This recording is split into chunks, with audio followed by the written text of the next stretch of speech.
Speaking of more goodies that go well with Kea, Custody Lich seems like a really powerful card. It seems like Kea and this Lich seem to go hand in hand. Although I probably would have liked to see this say each player sacrifices a creature, it's still pretty good, especially if you run a deck with several return from graveyard to the battlefield or blinking effects like Kea, but there are several others in white. If you keep blinking this Lich, you'll take all of your opponent's creatures into custody. Oh!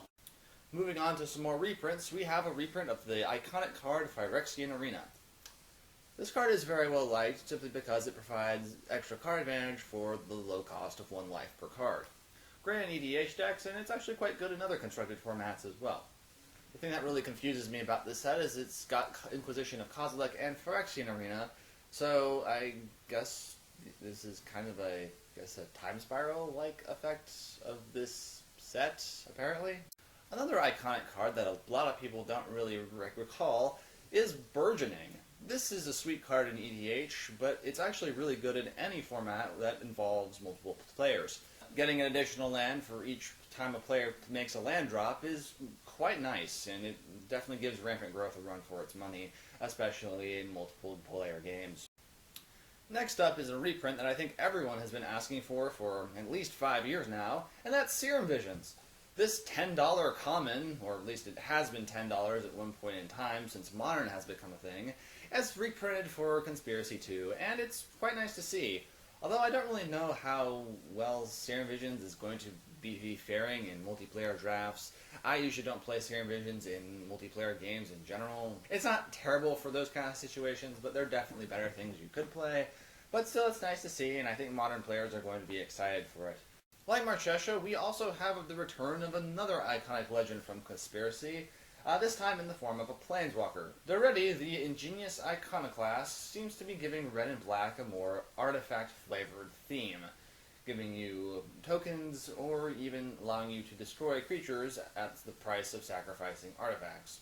That ultimate is pretty sweet though, as 3 Wormcoil Engines seems like a pretty sweet deal. Sadly, I won't be getting 3 Mindslavers anytime soon. Nonetheless, I don't really know if too many decks in EDH or multiplayer formats that are red and black really revolve around that many artifacts. However, the good news is that you can clone and target your opponent's artifacts, so that is one benefit of playing this card if you run these colors in EDH. Moving on to some cards that very well may see play in Legacy and Vintage, we have the Sanctum Prelate. This card is pretty bonkers because it's pretty much the closest card we've had to something like Chalice of the Void released in a very long time. Considering Chalice is very popular in Legacy and Vintage, this card could very well follow in its footsteps. Although it does always cost 3 mana, the flexibility is you get to choose the amount of the converted mana cost of which it counters or prevents spells from playing, and that way you are set against all those decks who like to play short, neat little efficient spells, or big, heavy, massive bombs. While Imperial Recruiter has seen quite a bit of play in Legacy the last few years, we are given its cousin in this set, the Recruiter of the Guard.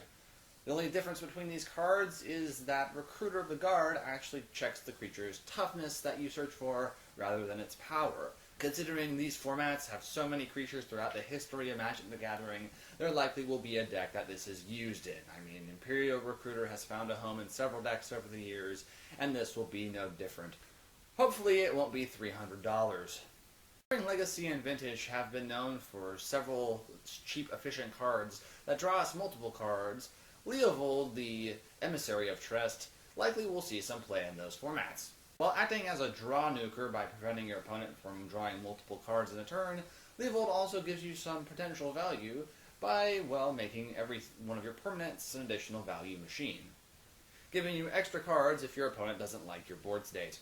Plus, he makes for an excellent general in Sultai colors, which, oddly enough, does have some pretty good generals, but it's nice that he is an addition, and he will be absolutely annoying in EDH, especially for any player who likes to draw multiple cards in a turn. Next, I want to talk about another card that involves lots of voting, and that is Expropriate, and jeez, I mean, I hear several people complain about how busted time stretches in EDH, but holy cow, just look at this thing. Getting an extra turn or a permanent for each player in the game?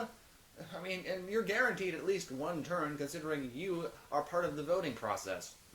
Unless you don't want any turns, you're at least guaranteed one extra turn and a bunch of other permanents from your opponents. Just imagine a game with 5 players. You get one extra turn, and at least an extra turn for each of those players, or a permanent from each of those players. And, I mean, getting, like, a Blatant Thievery is awesome, but imagine getting a Blatant Thievery and a Time Warp at once, so you have a turn to use those permanents any way you like. The bad news is the card exiles itself, so you can't get it back with, like, Call to Mind or anything like that. But seriously, this is just nuts. I honestly think this may even replace Time Stretch in some players' decks. You know, I have to give some credit where credit is due.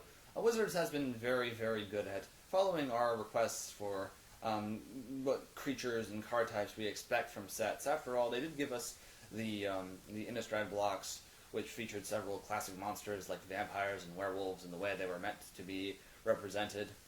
There was also Theros, which introduced Greek mythology themes. And, well, I guess for some reason someone wanted Angry Birds. That doesn't seem right. One thing's for sure is that Angry Birds ain't got nothing on Stormcrow.